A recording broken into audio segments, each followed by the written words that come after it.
New York Governor Kathy Hochul's pick for lieutenant governor will officially assume office next week. Hochul joined State Senator Brian Benjamin in his Harlem-based district last week to announce the selection.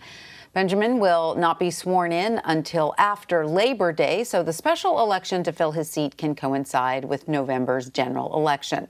Brian Benjamin joins me now from New York City. He is the nominee for New York Lieutenant Governor. He's serving out his final days as the state senator for New York's 30th District. Senator, welcome. Great to have you with us. So Governor Hochul has made clear she is not Andrew Cuomo. She's tried to distance herself from him with new staffers and a commitment to fighting harassment. What can you do as Lieutenant Governor to support this mission and regain the trust of New Yorkers? Sure. First of all, thank you for having me. And I think one of the key things that the governor and I have talked about is making sure that New Yorkers know that there's going to be a collaborative government. The governor of the state of New York is going to work hand in hand with the federal government, the state government, and the city government to make sure that our issues are being addressed. You know, the Delta variant and COVID is a huge issue. We want to try to get on the right path as it relates to that. She knows that we have to work across all lines to make that happen. You know, over the last year and change, there's been fighting with the executive in the state as well as the mayor's office. We're not going to do that. We want to have collaboration. We want to communicate and we want to be respectful of everyone. And that's the kind of leadership she wants to show. And I come from that background. I was a leader in the Senate. I was the acting presiding officer of the Senate. So I know a lot about sort of working collaboratively amongst my own peers in the Senate and the Assembly. We're going to do that to make sure that New Yorkers know that this government is going to work for them. And Senator, the political benefits of joining the ticket with Governor Hochul are obvious, but she has said that the previous governor, Cuomo, gave her very little to do in the lieutenant role. Has Governor Hochul assured you of some specific responsibilities? And if so, what are they? And what are your goals for the position?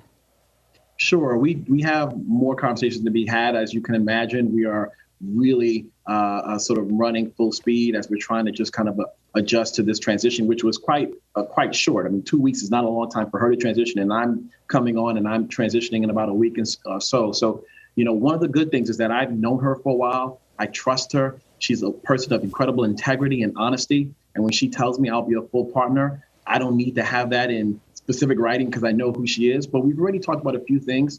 One of the things that she really wants me to take a lead on is New York City public housing, where we literally have so many people who are living in squalor in the most wealthiest city in the world, and we can do a better job. And so she'd like me to lead a task force to really kind of get a sense, looking at from the federal resources, the state and the city, how we can make sure that no one who lives in New York City is suffering. Also, she wants me to take a real look at economic development and making sure that these funds, the ERAP money, so many renters and landlords really have suffered because of COVID, and there's a lot of problems that we need to sort out. And so we need to make sure that the money that our federal legislators have brought in for rent relief, we need to make sure that gets to people. And so that is the kind of thing that she wants me to work on, and I'm happy to do so. And Senator, you have aligned yourself with the progressive wing of your party. Back in January during the comptroller race, you said you support defunding the police. And that is a movement that Governor Hochul has repeatedly said that she does not back. So how do you plan to balance your views with those of the governor while still fighting for criminal justice issues? Sure. One of the things that I feel very strongly, and the governor does as well, is that we can do two things at the same time. We can keep the general public safe, and we can make sure that the New York Police Department and any of this department are held accountable for bad actions.